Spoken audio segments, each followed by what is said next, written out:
What's good, everybody? RJ Shelton here, back with another episode of Off the Top Show, BD Boys Edition. As you see on the screen here, have my good brother James Muenchow, aka Jim Bob Cooter, aka Jimmer. Lord have mercy today, man. We have got some things to talk about. What's going on? It was a god interesting weekend. Let's just say that. From we got stuff to talk about. Let's just say that. I mean, it was interesting. Let's get into it. Well, we all know that we went ahead, and went ahead and saw the Green Bay Packers take another loss, 5-3-1. They went ahead and lost to the Eagles 10-7. Jordan Love was 20 of 36 from the field, 176 yards. Josh Jacobs had 21 carries for 74 yards, 1 touchdown. Christian Watson, 2 receptions for 45. Should have been more. Wicks, 4 for 38. Some catches that you're like, well, all right, here he goes. Bo Melton in there, obviously, for the injury purposes due to Golden, which is, and then obviously we all know our guy that we lead tight end wise, Tucker Kraft out, Luce Musgrave in, had 3 receptions for 23. Let's just get into the offense here. What you're thinking, because there's a lot of things that are going around right now that is kind of being swirled around the Green Bay Packers, and it's kind of crazy. But it's somewhat true, somewhat But talk to me about it when you think about this team here, especially on the offensive end. This offense lacks a killer instinct. I see 21. First of all, Matt LaFleur said, "Oh, this game's going to be a fist fight." No, you made it a fist fight because of the way you called that game. So you have a healthy offensive line, which has been underperforming. You have a run game that has also been underperforming, considering you were one of the better run teams last year. And you're hurt on the wide receiver side, but you're kind of still deep. I mean, if you look at the wide receivers, except for when Romeo Doubs went down, Romeo Doubs, Christian Watson, Dotavian Wicks. I mean, even with Luke Musgrave in there, that's a pretty solid core, I would say. I mean, that's good enough to win football games. We've seen that. And man, it's not that Jordan Love didn't play bad. He didn't play good. I'll say that. He missed a lot of guys. I mean, Troy Aikman highlighted all the plays that he's like, he has this guy wide open over the middle, but the offensive line couldn't hold blocks. I mean, Jalen Carter disrupts everything. Like he's a game wrecker. He pushes that pocket in where Love can't step up, and then they have Nolan Smith on the outside, Brandon Graham who came back from retirement. They have some really good. Then they made a trade for Phillips from the Dolphins. They have a really good defensive line again. So you knew that coming in, but you didn't do anything. That the offense just looks like lost. And I can't even say lost. They look like they don't have a philosophy behind it. Right. Matt LaFleur's philosophy is let's pound the rock. Why? Well, I understand you can't throw the football all the time, but out of the first 16 plays you ran, you rushed it 12 times. Like what are you doing? Like why? What did you see on film where you go, we can attack this guy in the middle? Like that's Jalen Carter. He was the number one. He was going to be a number one overall pick until he got busted for street racing. Like that's the type of guy you're dealing with. Nolan Smith, a guy who ran a 4.3 as an edge rusher. That Phillips guy from Miami was actually having a really good season, and they traded him away. Miami traded him to Philadelphia. Brandon Graham, seasoned vet. Like, I don't understand what he saw that went, okay, we can exploit this in the run game. Well, you rushed it for 21 times Josh Jacobs rushed it for 21 times. You rushed the ball for 100 yards. Okay, not bad. I mean, that's good establishing of the run, I guess. But then you only threw for 157. That just shows that, one, again, let's give credit where credit is due. The Eagles have a great pass rush, but you got to find something within that pass game.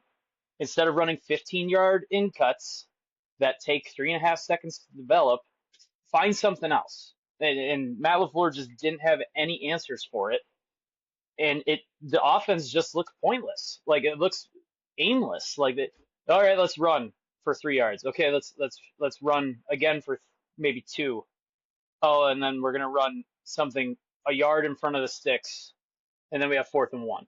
Like it's basically that all the time. Or maybe sometimes it's like, oh, let's take a deep shot here. Okay, well, great. Like it doesn't look like the Shanahan offense is predicated on play action and setting things up over the middle, setting up the run game or setting up your pass game with the run. He's not even setting up his pass game with the run game. He's just running it, and the philosophy just doesn't look. And when I see him with that shot that everybody had with him on away from the sidelines with his tablet, that's not good. Like that is not good. That he's on away from the sidelines, not watching what's going on in the game, and like taking notes and stuff like that. That's not good. That means you're not prepared, or whatever you thought you had prepared just doesn't work.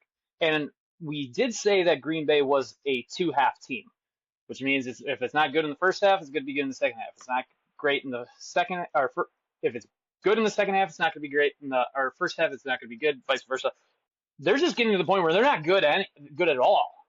Like, Right. what are we doing here? You just scored 20 points in 2 home games. One against the Super Bowl champions, okay, but then the other one against the Carolina Panthers. That's not good. Like this team has regressed, and we're starting to see regression instead of progression when now your front office finally gives you a wide receiver in the first round. They go out and spend their draft capital, which for ever since we've been alive, you and I have put so much stock into as an organization with draft and develop. And now they're like, fuck it, let's go for it. And this is what we get. You're pissing it away. You know, it's just, Matt LaFleur is like all the, I don't want to hear again come out with your piss hot, any of his little fucking cliches that make him seem like an aggressive coach. He's not an aggressive coach. He's soft. He's very timid. He's very reactionary. Let's wait to see what they do, and then we'll do this. No, go out and just fucking do your thing and let them adjust to you. If you do your thing right, they're going to have to adjust to you. And then you make your adjustments based on their adjustments. Don't be like, oh, we're going to do this, and then we're going to see how the defense reacts. And then, no, just do your thing. It's so frustrating. Like this team is not going to go anywhere with Matt LaFleur's head coach. His seat should be getting hot now. Like this is yes, they're still a young team, but this young team has won a playoff game on the road, not at home, on the road, been to an NFC divisional game where they should have probably won. Again, another close game that Matt LaFleur kind of pissed away. And then last year you got with a really hurt team, you went into Philly, whatever. Whatever that happens. But you can't use the excuse this is still really a young team. They are, but they've been through more than what a young team usually goes through. So, and then again, it doesn't help with the injury to Romeo Doubs. That's a huge issue because even when you're healthy at wide receiver, you're not using them right. I look at this stat like the New England Patriots right now have Mike Vrabel as a head coach. That's a killer instinct. You look at that team, very young. They came from nothing. They were really bad last year, the year before that, and they're 7-2. And I saw something that kind of made me rip my hair out. On Sunday, they had 3 scoring plays where a player hit over 20 miles an hour running. That's a team that understands what they have and uses speed. Matt LaFleur has a bunch of speedsters and he doesn't fucking know how to use them. It's just unbelievable to watch how he just doesn't use team speed. We don't even see it like go routes anymore. Like check out of a run and just pull it and just go that way. Let's throw a 50-50 ball. We don't even see that. It's so timid and like playing not to lose, and it's just frustrating. You are the best third down team in the league. You went 5 for 13. You went 1 for 3 on third down. You had 66 total plays. You got sacked 3 times. You punted 5. And then your penalties came in the worst possible times. This team is horribly coached. And again, time of possession, you only had the ball for 28 minutes. I mean, it was pretty split. This team is horribly coached on the offensive side, and it's all because of the head coach. Like, he's the guy who runs the offense. Jordan Love can only do so much based on what is given to him. And Jordan Love has been playing really well this year, if I may say so myself. And he's the reason this offense probably looks as good as they do when they look good. Other than that, he's realistically, in my opinion, he's being held back by this really terrible offense. And when I see a team that crosses midfield 4 times in a row and only puts up 7 points in a game, that comes down to, again, in my opinion, that comes down to coaching. Did Jordan Love miss some throws? Yeah, absolutely. But you're going to have that. But it's more so what he gets given to him as a play caller. And the worst thing was on the TV on that 4th and 1 on the final play, all of a sudden you hear inside zone coming this way, inside zone coming this way. I'm like, oh my God, they're going to run the inside zone that way too. Like, we all saw it. It was, this team is getting stale. It's starting to remind me of McCarthy in 2017. It's starting to look stale. I think guys are still bought into it, but they're being led wrong. And this team doesn't have a killer instinct. They don't have our team is drowning, or the opponent is drowning. Stick a hose in their mouth and turn it on. Don't let them up for air. Stick a fucking garden hose down their throat while they're drowning and turn on the damn hose. So it's really frustrating. And Matt LaFleur's, again, you traded for Micah Parsons. You drafted a wide receiver in round 1. And this is what we get. That's what the front office should be thinking right now. Well, you really, realistically, if it keeps trending this way, and if Matt LaFleur doesn't change his ways of play calling, maybe he gives up play calling. I don't know. I don't know what good it would do, honestly. I don't know what Adam Stenovich, who's the offensive coordinator, would bring to the table. But something's got to give, because it's not given right now. So if it keeps trending this way, Matt LaFleur will not see out. He might see out till the end of the regular season, but he won't be the coach of the Packers next year. And then you have to start over on square one to a new coach, teach Jordan Love and all these young guys a new offense. Or, I mean, you could bring in, there's a bunch of Shanahan regime guys out there, that could probably coach this offense, but you just need somebody with a killer instinct. The culture is still soft. It's a winning culture, but it's not a killing. There's no killer instincts on this team, except for Micah Parsons. Micah Parsons is the only player on this team that has a killer instinct and knows when to finish games. So it's bad right now, and now you got to go. And guess what? It doesn't get any easier. I don't know what's going on with Jackson Dart in New York. You go to New York at MetLife on the road, where the Giants just played. If Jackson Dart plays, the Giants just played the Bears pretty damn well, if I may say so myself. Realistically, I don't know what can come out of this game, because right now they're trending downward. You just saw them lose to the 4-5 Panthers 2 weeks ago, and then you only put up 7 points against the Super Bowl champs. It's trending downward, and some heads might have to roll if it continues like this. It's something that we would have never thought in the beginning of the season, that we would be going ahead and saying that this team would be in this predicament right now, being in week 11, not having what we're seeing on the offensive end click at this point in time. It's disgusting to see. But let's talk about a positive though. Defense. Let's talk about defense. I think we've kind of just let that out when it comes to the offense, because I mean, you've hit it on the head of what you were going ahead and talking about, and there's really nothing else to say about that. Matt LaFleur, it was already hot as soon as he went ahead and stepped in the press conference. Yeah, immediately, and that's how hot it was. And it's really sad when beat writers and reporters who cover this team go, Here comes. I wonder what cliches he's going to use this time. And sure shit, he used the well, we didn't execute tonight. Well, you're the fucking head coach, dude. You're the one who organizes this offense. Do something to execute. I understand the players on the field have to execute, but something isn't working where it's not executing. So I was just like, I can't listen. I'm like, oh my God, I'm done. I turned it off as It's soon as he said terrible. that. I'm like, no, I don't. I'm just gonna rip my hair out, and I don't want to hear of it. It's crazy. But the defense, though, I mean, you can't fault for what they did. Very good secondary play. I was very surprised on how those guys responded. That whole unit looked like they were ready to play Monday night. We'll go ahead and say Yeah, that. Talk to me a little bit about that unit. Jeff Halfley played a terrific game from a coaching standpoint.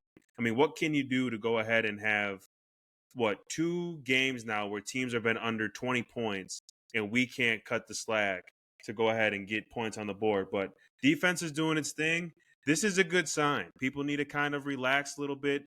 Even though we did lose this on the offensive end, the defense is playing at a high level right now. Talk to me about this.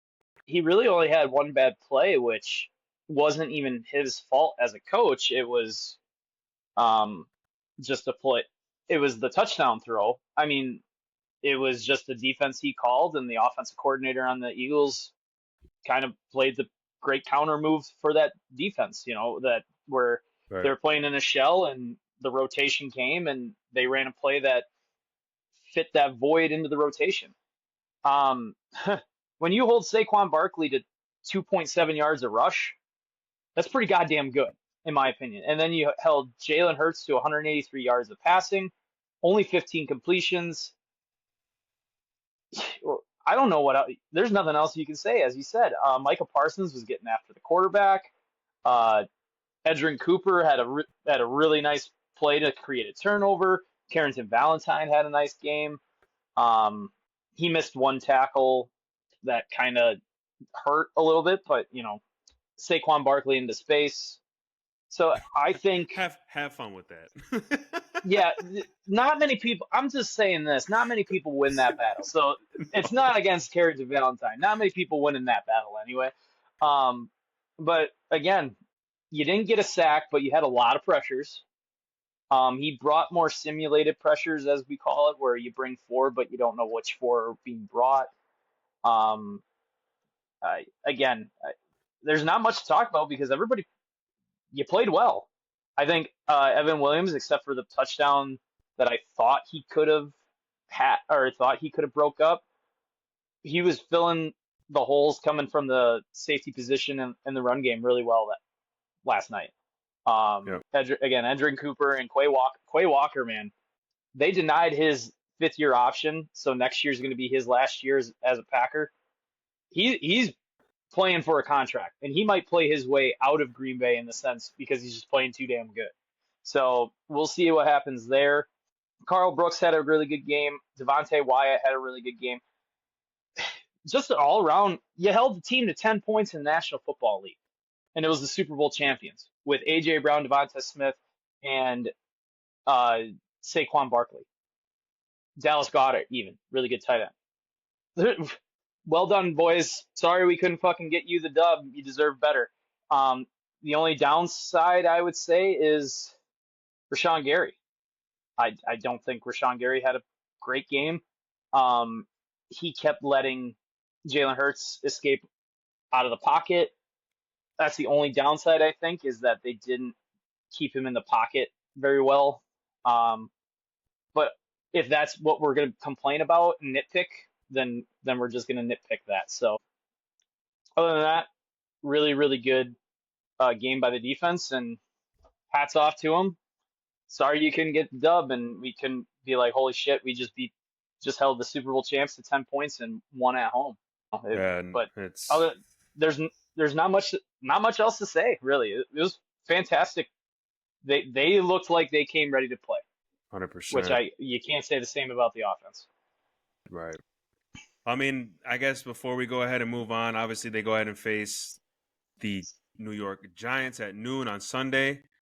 I mean, that's automatic win. There's no going in depth on that. I mean, you have to win that game.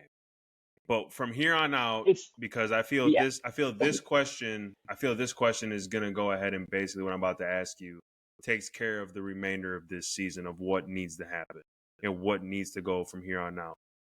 What are the main things? Even we already know what the main things are of what this team needs to be to go ahead and at least just, I guess, be a wild card team, because that's what we're playing like right now. Or maybe a team that doesn't even make the playoffs. But what is something that needs to go ahead and be solidified for you on Sunday to know that there is some type of chance that we can possibly be in the talks of even hosting a game at the crib when it comes playoff time, or just getting in to the playoffs? Because what we saw last night, we look like we're going to go ahead and head home early. You might not even get there.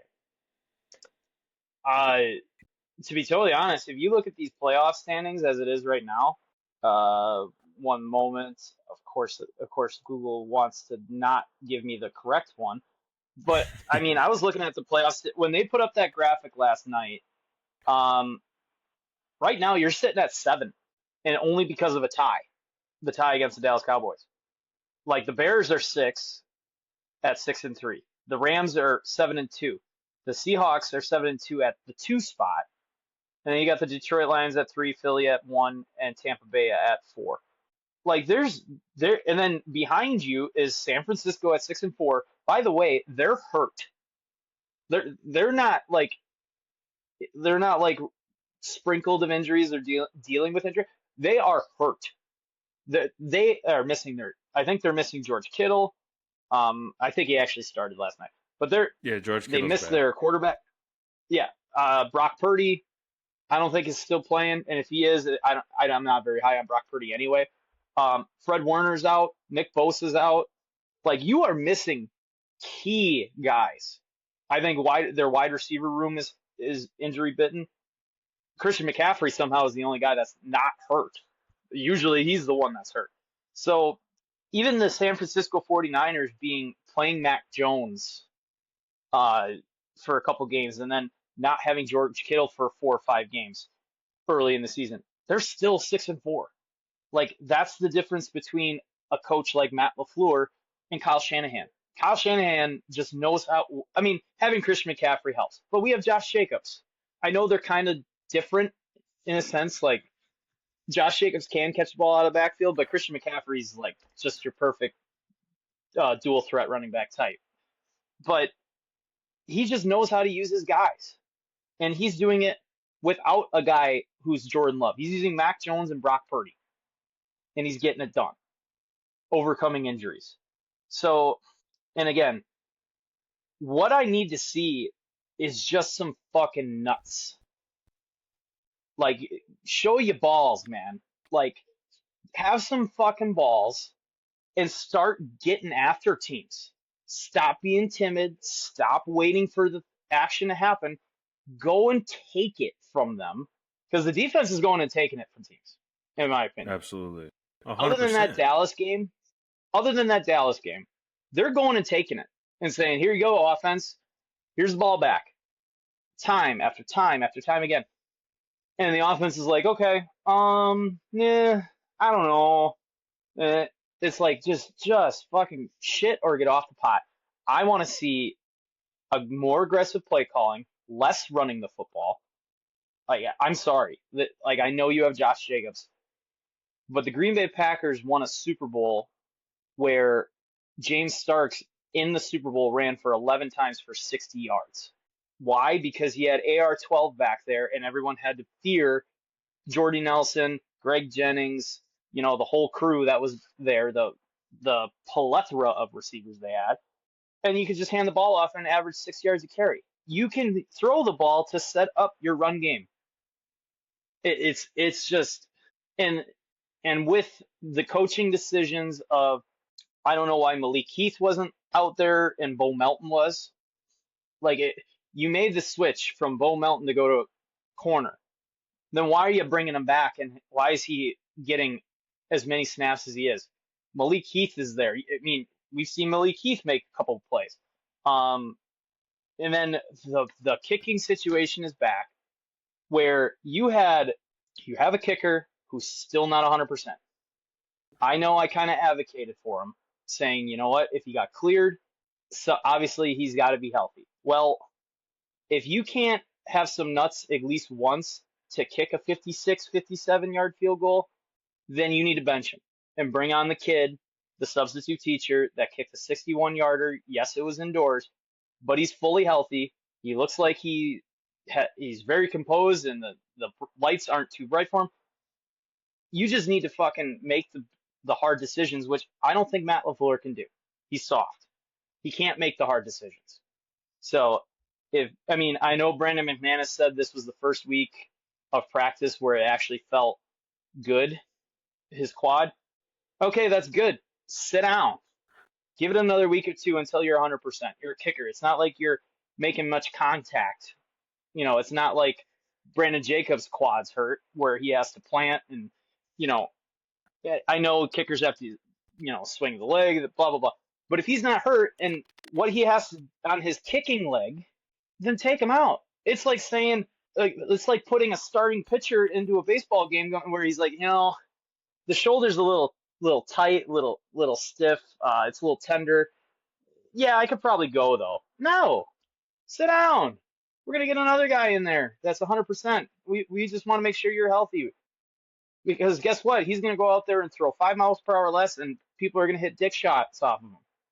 And guess what? When it's 57 yards, and in the NFL, you should be hitting 57 yarders, and you have to go for it on fourth down a lot. Some decisions have to be made. So I need to see Matt LaFleur coach with some nuts, because Jeff Hafley right now has his side of the ball working. Like don't worry about, he's probably over there, coach, just leave us alone. Don't even come near us. I don't even want to talk to you, because you're gonna fuck up something. You're gonna mess up our juju. We got it going on here. Why don't you figure out your side of the ball? That's what I'd be saying. I'd be calling his ass out. I don't care if he's the head coach. Like, you're losing us football games now.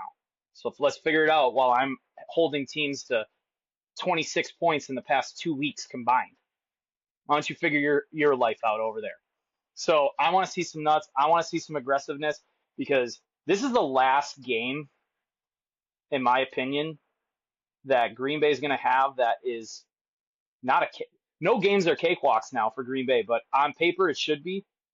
After this, there's no games that are cakewalks. I mean, after this game, you got the Vikings, and then you have on Thanksgiving in Detroit, and then you got home against the Bears, and then you go to Denver, like the Broncos, who are pretty good, and then you go to Chicago, and then you have the Ravens, who are starting to roll again with Lamar Jackson being back, and then you got the Vikings again. There's no more easy games in the schedule except for this one, and you need to win this one. Because guess what? Carolina should have been a win. Cleveland should have been a win. And you got lucky against the Cowboys. So something. And I think you were pretty fortunate against Arizona as well. So it's got to start on Sunday, and I got to see some killer instinct and some swagger. But every time we see that, like we saw it against Pittsburgh, and guess what they did? They came back home, and they looked like a completely different team. So it really is a week-by-week basis, because you don't know if the Packers that played against the Steelers and the Cardinals in the second half is going to show up, or what we just saw for the past 2 weeks is going to show up. So I need to start seeing some consistency and some aggressive play and some fucking nuts. All right? Like, I want to see a coach that just puts his balls out on the table and says, here it is, boys. We're going to go take this game. And if we don't, we're probably going to keep seeing what we've been seeing for the past 2 weeks, and we're going to see a new head coach in Green Bay come Black Monday, as they call it. Because if they lose and they don't make the playoffs, he's out. If you don't make the playoffs, you're out. If you make the playoffs and you have another first-round exit, you're out. The only way he's going to save his job is if he gets in the playoffs and wins a game. Like, if he makes it out of wild card weekend and makes it to the divisional round, probably saves his job. But right now, he's out. Right now, I don't see him coming back from it. But if the season ended today, he'd be out.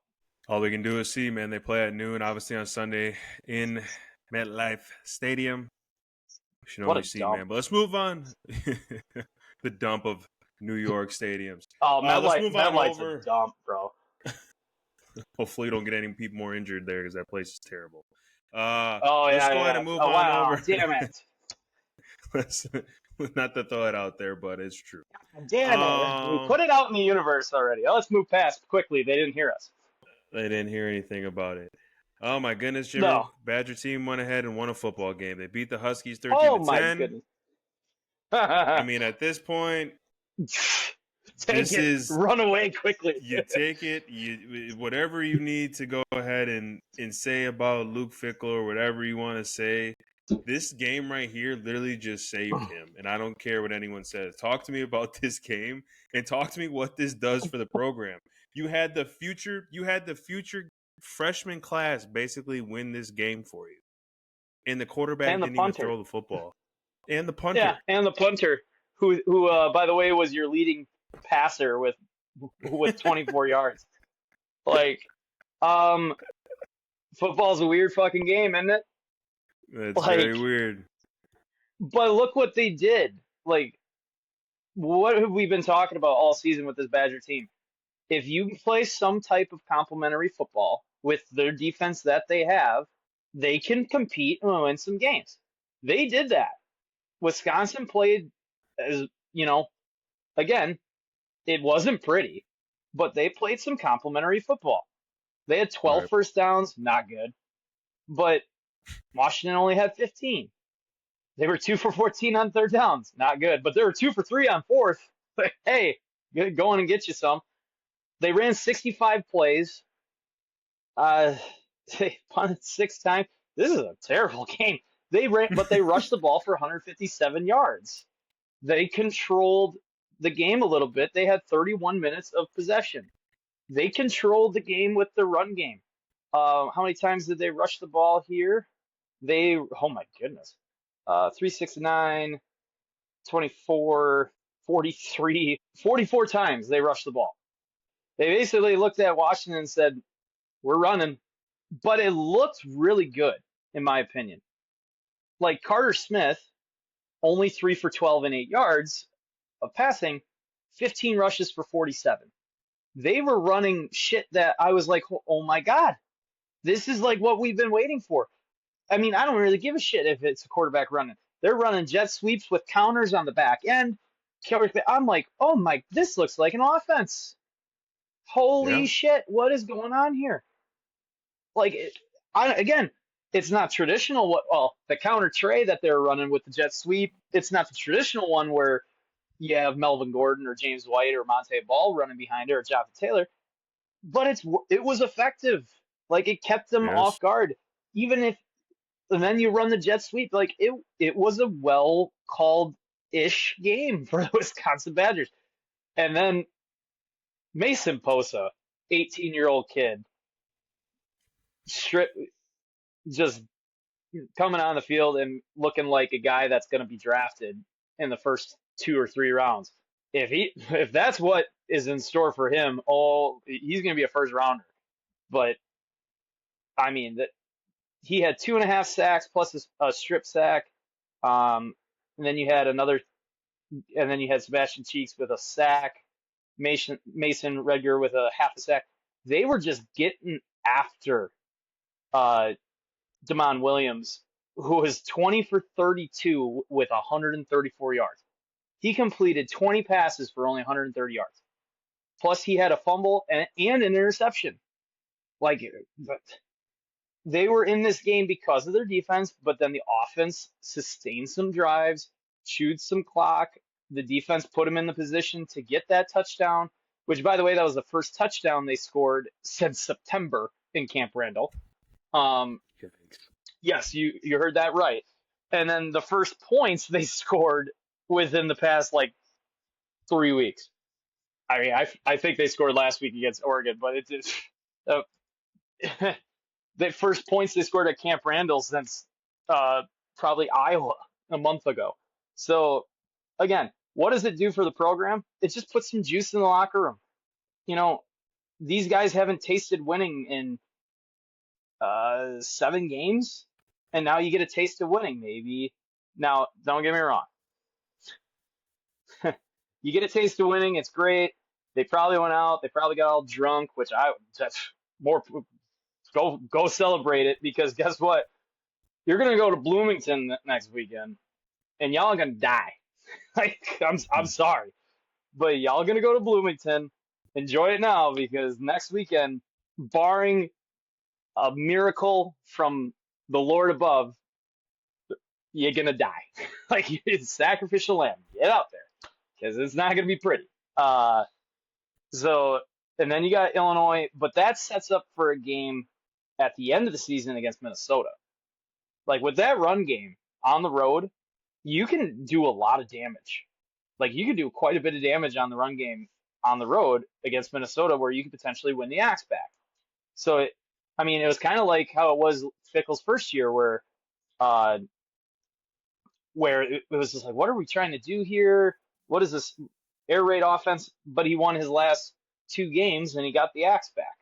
All's forgiven, I guess. They didn't make a bowl game, Yeah. but uh, again, it does a lot because it puts some juice into it, and maybe again you go into Indiana with a little bit more energy, belief that maybe you can win a ball game with Carter Smith. Maybe start Carter Smith and be like, okay, we can run the ball with you, and we can establish a run game, but we need to complete some passes. Like if we start completed passes, I think we could have something here. So coach him up this week on some gotta have it plays, and if you can control that clock and you can move the sticks, stay ahead of the sticks, play a clean game. I'm not saying you have a chance to win against Indiana, but you can compete. You can make it 30-17, where it's like, you lost, but you didn't lose 37-0. You didn't lose 35-0. You didn't go to Eugene in a monsoon and lose 21-7 or whatever the hell that score was. It doesn't even matter. It was 21-7. Oh, I got that right. You can look like a team that's competent. So, and then when you go and play a Minnesota or a Washington or even an Iowa or a Maryland, you can not get blown out 27-10, 37-0. Ohio State, you're going to get blown out there anyway. Oregon, you were lucky that it rained, and maybe even Iowa, you don't get blown out 37-0. So Carter Smith looked good with his feet. I just think if you can develop a pass game with him, I think you might have something here. Because with this defense, you can win ugly like you just did. But you just got to have some drives on offense that give the defense a breather, choose some clock, go score some points maybe. Then you might win something. And then the more they win, the more guys maybe go, okay, maybe we'll go to Wisconsin. They kind of have something there, or they can start identifying guys like, okay, if we can run this type of offense with the quarterback, let's go get a running quarterback. Let's try to go get a dual threat guy. And instead of like your pro traditional style offense quarterback, or let's go get a guy that can win games with his feet. Who cares if he's not going to get drafted?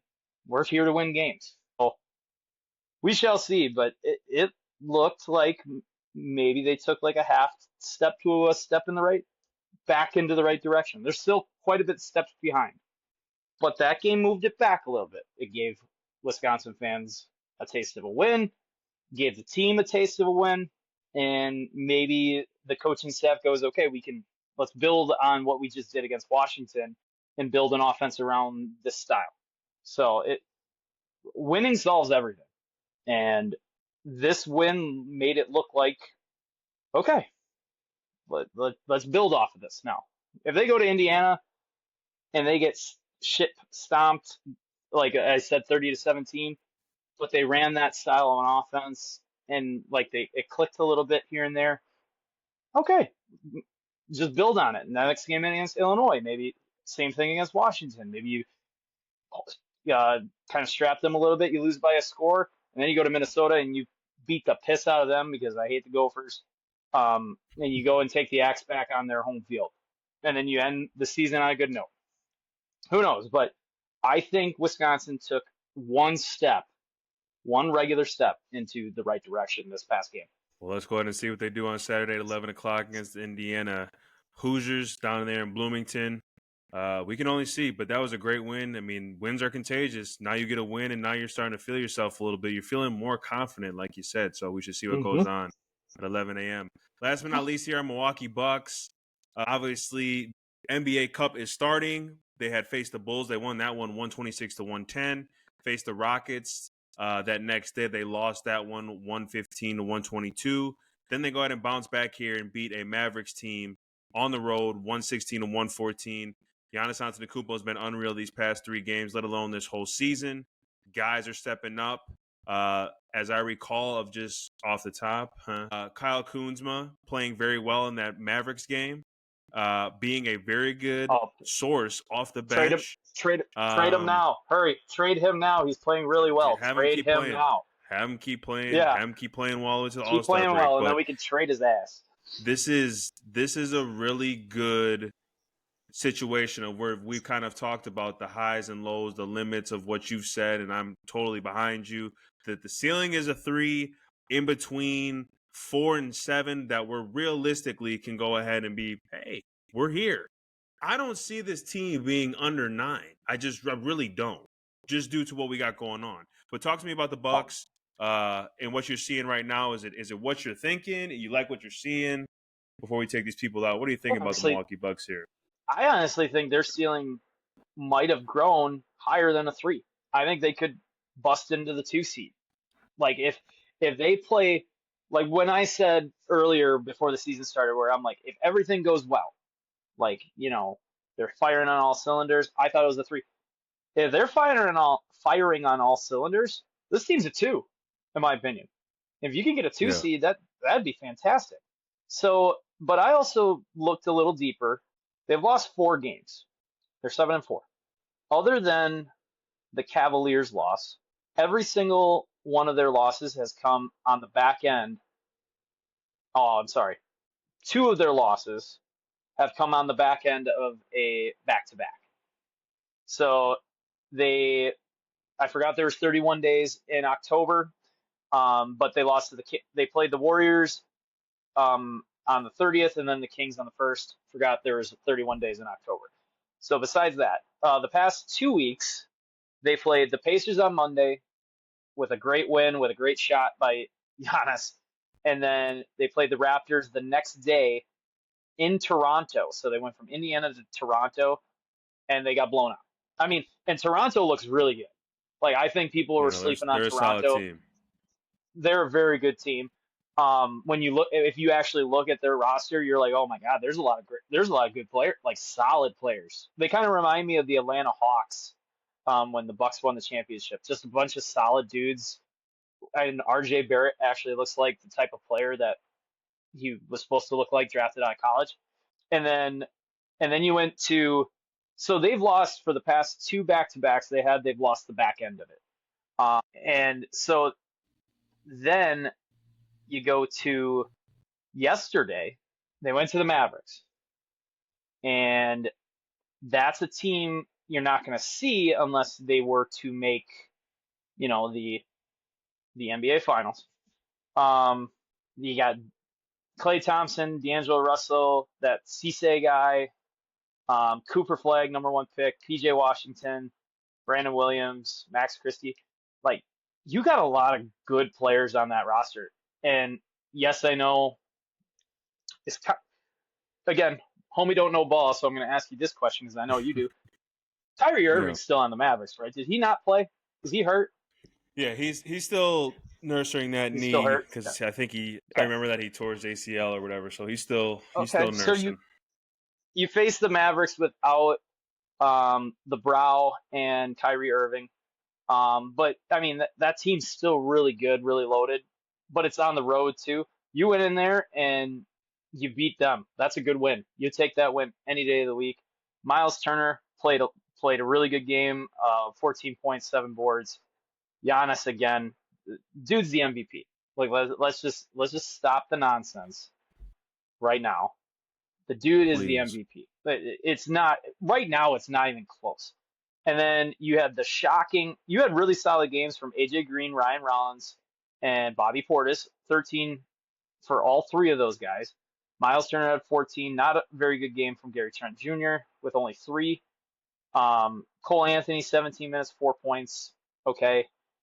But as we said, the kicker, that Kyle Kuzma guy, 26 points with 32 minutes. Like, I'm sorry, 26 points in 32 minutes. Who the hell, where did that come from? Keep that. I want that guy back on the floor all night. Like, if we can get that version of Kuzma, we're not going to, but if we could still get like the 17 to 18 point game out of Kuz, shit, you might be looking at trading him and Bobby Portis and getting another shooter or like another. Not that I don't like Giannis having the ball at the end of the game, but when Damian Lillard was on the team, that was his thing. You need a shot maker, shot creator.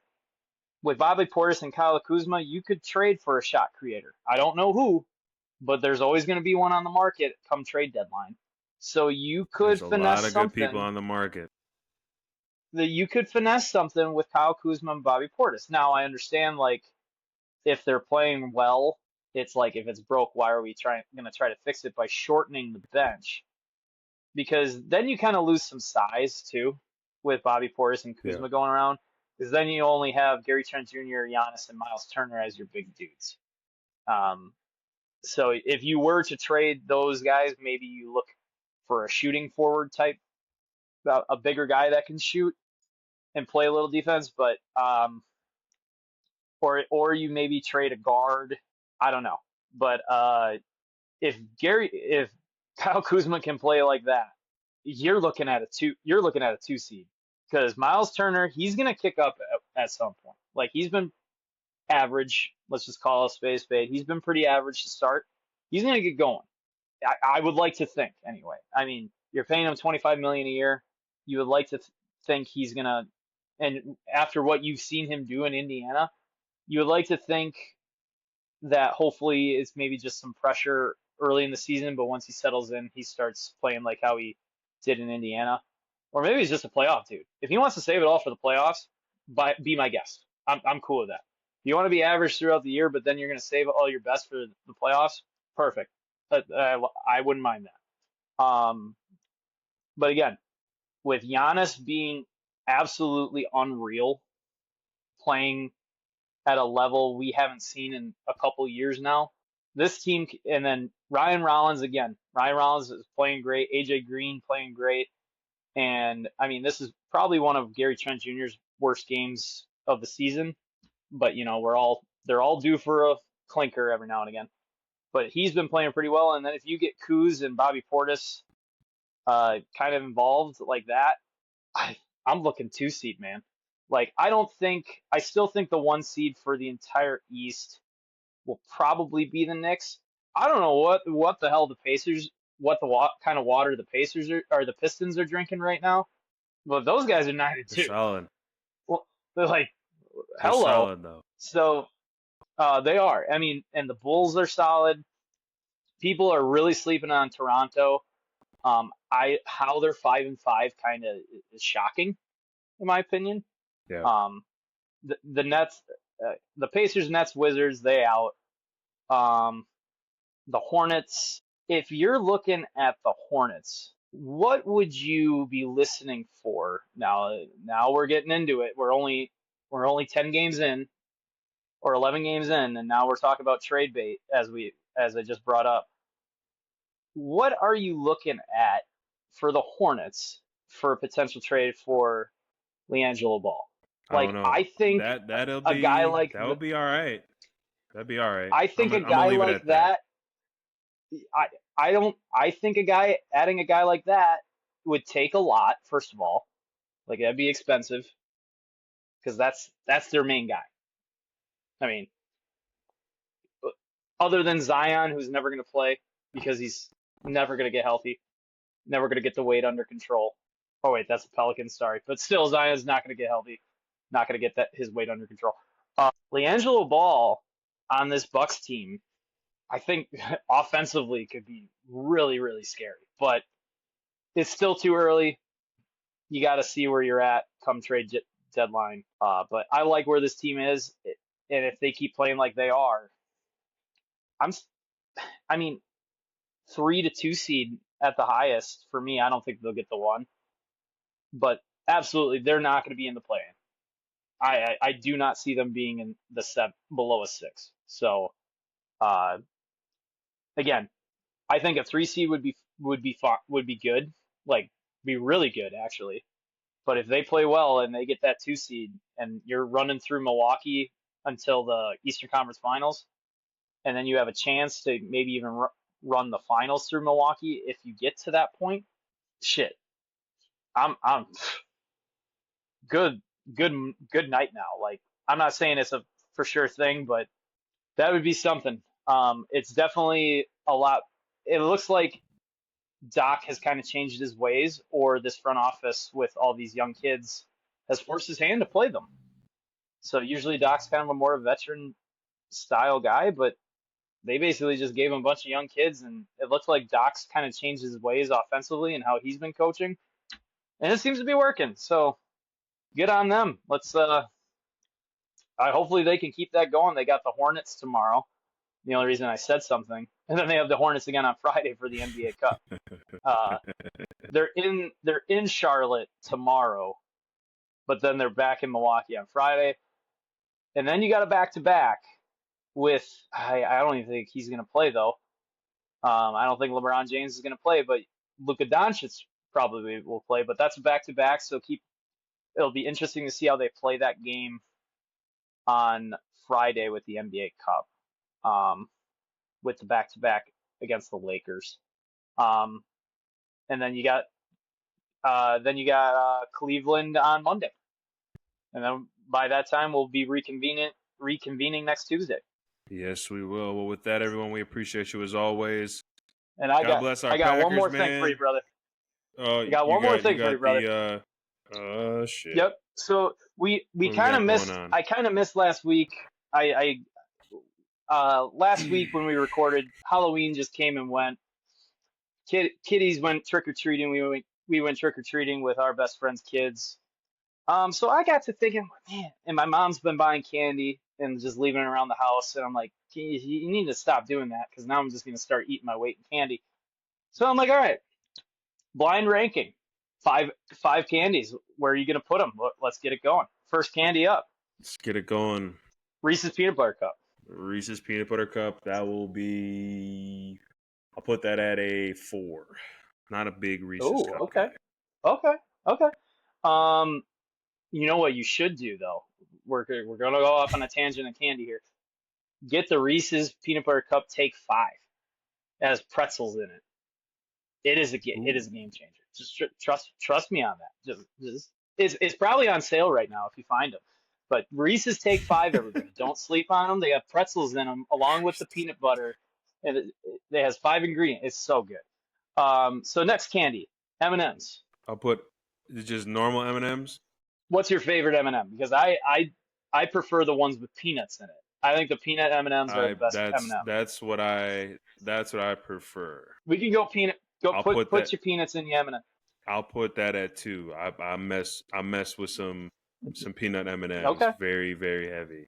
Next up, Skittles. Put Skittles at a 3.